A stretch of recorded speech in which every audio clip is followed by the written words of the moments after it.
If you're like me, you probably thought you knew all about Michelle Leslie. Pretty model out for a good time in Bali gets busted with 2 ecstasy pills. Bad luck, serves her right. And let's face it, the Muslim costume, the burqa, didn't help. But then I actually met Michelle and her family, and it turns out her story is more complex, more sinister than it looks. Corruption, threats, shady backroom deals worth hundreds of thousands of dollars. That's just part of it. So here it is for the first time, the real story. You be the judge, this time with all the evidence.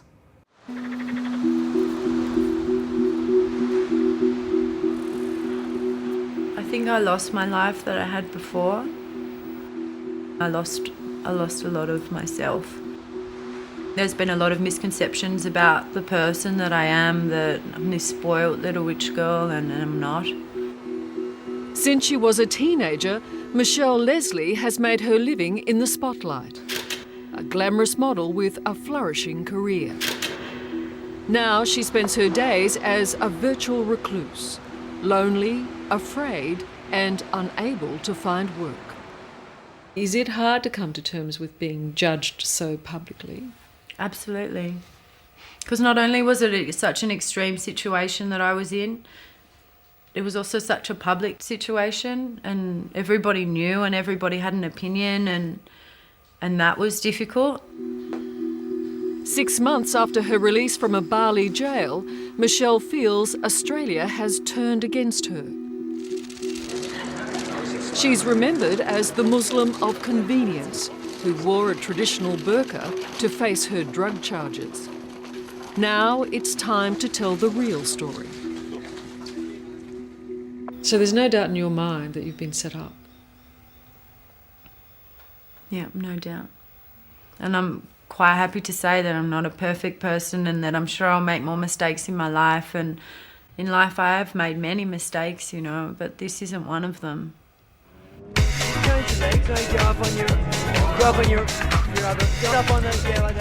August last year, and Michelle Leslie was modelling around the world, posing for some of the biggest labels in the business. That was for the Subi calendar. That was great fun. I love those. That's an extraordinary backside you've got there, Michelle. It's been retouched. It's not yours. I'd love to say it was, but... Michelle was returning from a modelling assignment in Singapore and decided to stop off for a Bali holiday. She was on her way to a party with friends when police stopped their car at a roadblock. Had you taken drugs that night? No. The modelling world, we're told, is not adverse to the odd drug. Yeah. And I understand why people would think that.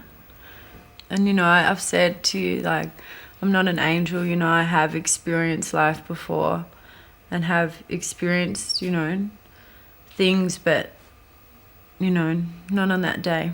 The policemen were in the car searching the car, and then the policeman brought my bag over to me, and that's when he opened my bag and pulled out drugs. Incredibly, the moment that was to change Michelle's life forever was captured on this police video. 2 ecstasy pills wrapped in a tissue. He opened my bag and pulled out a tissue and opened it. And then I was like, oh my God, what's going on? What's going on? And you're saying these are not my drugs?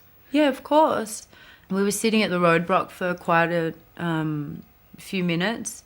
And, if I'd have had the drugs, I would have put them in my bra or in my knickers or out the window or in the seat or anywhere, but left them in my bag and given my bag to the police. Here you go, Go away! Go away! When they arrived at the Denpasar police station, she was told her problems could be easily solved. All it would take was money. How much money did they want? Initially they said $25,000 US, and they'd asked me if I wanted to negotiate in US or Euro. And what did you say? Oh, I thought it was all a joke. I didn't actually believe this sort of stuff happened, and I just thought, US or Euro? Are you joking? And I was like, you're not getting any of my money, do you know what I mean? I'm going to tell your boss what you're doing, and that's it. Did you get the money? No. Is that why you Went to jail. Yeah. If I'd have had the money, I would have gone home. You think you would have been gone that night? Absolutely. Michelle says simply being a foreigner made her a target. But when police found out she was a model, they also assumed she was rich and well connected. I just felt powerless, you know. They were laughing at me and, you know, acting like it was a big joke and it was my life, you know. They were gambling with my life and holding me to ransom for my life, you know, for $25,000, and I couldn't believe that this stuff actually happened. And it was to happen again and again. Unable to pay the bribe and facing daily life in an appalling jail cell, she soon learned that in Bali, money talks. The police used to take my mattress off me, and when I was up in interrogation, take my mattress off me, and when I'd come back downstairs, you know, I'd ask them, where's my mattress? And they'd be like, oh, you know, you're going to give us some money. And so I'd have to buy my mattress back off them, and the price of my mattress went up when petrol prices went up. Michelle had to pay to be driven to court, and to top it all off, her jailers even collected rent for her cell.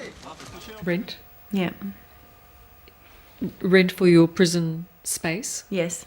We would have paid anything. We would have sold the house. We would have done anything. Michelle doesn't come from a wealthy family. It was only last week she returned to her hometown of Adelaide, to the house in Glenelg where she grew up with her mum and dad. Albert Leslie's a former Olympic basketballer, but these days works as an accountant. Michelle's mum, Violi's a nurse. Don't leave Michelle!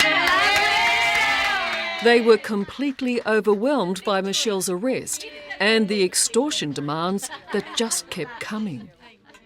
Can I ask you how much it has cost you? In total, just us, I would Yes. say close to $300,000. And that's only us. Go! 1, 2, 3! The Leslies mortgaged the house, and Michelle's boyfriend, Scott Sutton, also helped out financially. But to this day, they don't know where most of that money ended up. I can't forget, and I guess I can't fully forgive.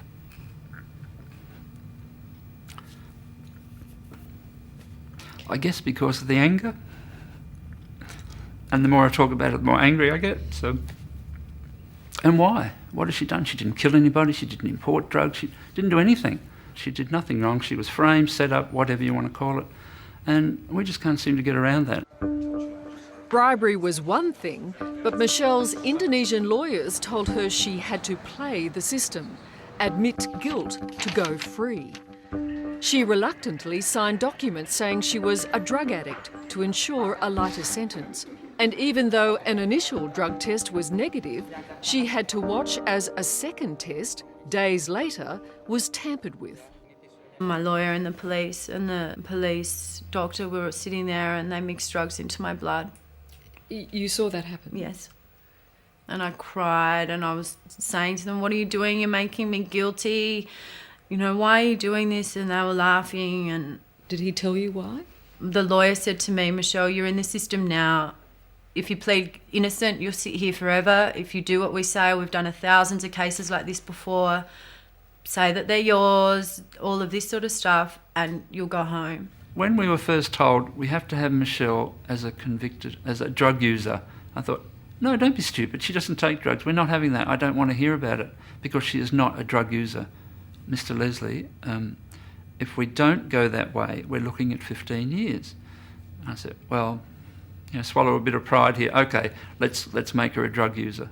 I think that in that situation, if somebody had told me to run in the front of the court dressed in a chicken suit and you'll go home, I would have done it and do the funky chicken. Like, I would have done it. Whatever it takes. It was the philosophy that Michelle and her legal team wholeheartedly adopted. Pay the extortion money, admit to anything, and a 15-year sentence could become as little as 3 months. But she says wearing the burqa wasn't a stunt. It was for protection. I was worried about guards touching me in the night and waking up with guards sitting at the bottom of my bed and stroking my leg and things. And also protection for when I walked out into the media scrum. I was getting bruised and kicked the whole way.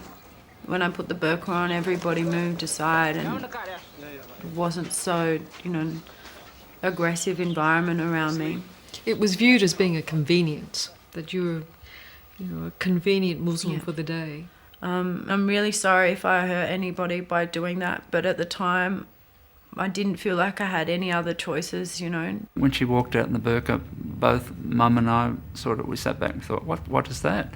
But then when it was explained to us afterwards why she wore it, and watching the media there, I think I'd have worn an iron suit, the way they used to, just push cameras in her face and push her and shove her and poke her, and I guess she'd probably do anything to get out of there. Are you a Muslim? Am I a Muslim? For me, that religion isn't black and white like that. I was living with an Islamic family for 3 years before I went to Indonesia, and a lot of the Islamic beliefs were really beautiful to me and still are. But that doesn't necessarily make you a Muslim. Yeah, but Were you ever a Muslim? But I don't really know what makes you or not makes you a Muslim. I'm not a practicing Muslim, no. Can you hitch your dress? This 25-year-old who'd made her career in front of the camera now shrank from the overwhelming attention. But then it was revealed that the son of the Indonesian finance minister had been in the car the night of Michelle's arrest. Once again, she was front-page news, and days later, a late-night visitor came to her cell.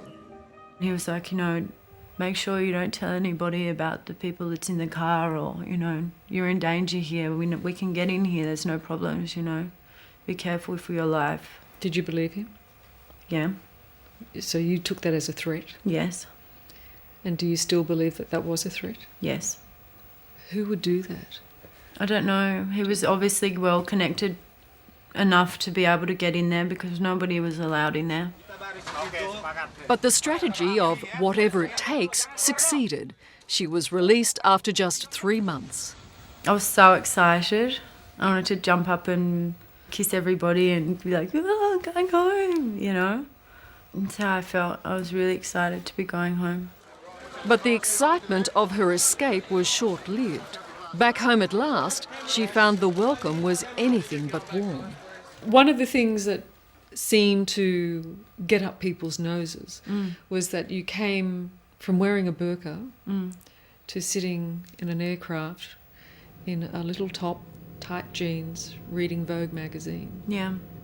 It seemed like everything before had been a lie. Was it? No. And I've explained to you why I wore it, I was so happy to be going home. I wasn't thinking about what I was wearing or what I was reading. I was going home. Even the Prime Minister weighed into the argument, declaring that Michelle shouldn't sell her story. Why would the Prime Minister just come out and say Michelle shouldn't tell her story because it will affect others that are currently in jail or on trial? I just couldn't understand why the Prime Minister in such a high position would even get involved in it. You haven't sold your story? No. We know we haven't paid you. But Yeah. You've not sold your story to No. others. Why not? Why have you resisted that? Because, I knew there would be a lot of resentment if I sold my story, and I just don't really want to be part of that. Just lift your chin up a little bit for me. Yet Michelle has still not been forgiven. She's been shunned by most in the modelling world and is now considering a whole new career. Her past follows her wherever she goes. I lost a lot of my friends. I lost my, I wasn't anonymous anymore. I was, that girl that was in Bali, and people would be like, it's Michelle Leslie, And you hear it, it's not like they're whispering or they're doing to their friend as you're walking past. And I lost that, to be able to go down the street and not anybody recognise me. For her family too, it's been an incredible ordeal, and it's not over yet. They still fear for Michelle's welfare. We're in Adelaide, she's in Sydney home by herself. You can imagine how we feel. She's talking about, I can't cope anymore, my life's in ruins. I'm considering suicide. I'm normally a forgiving person, but I can't forgive those people. Sorry.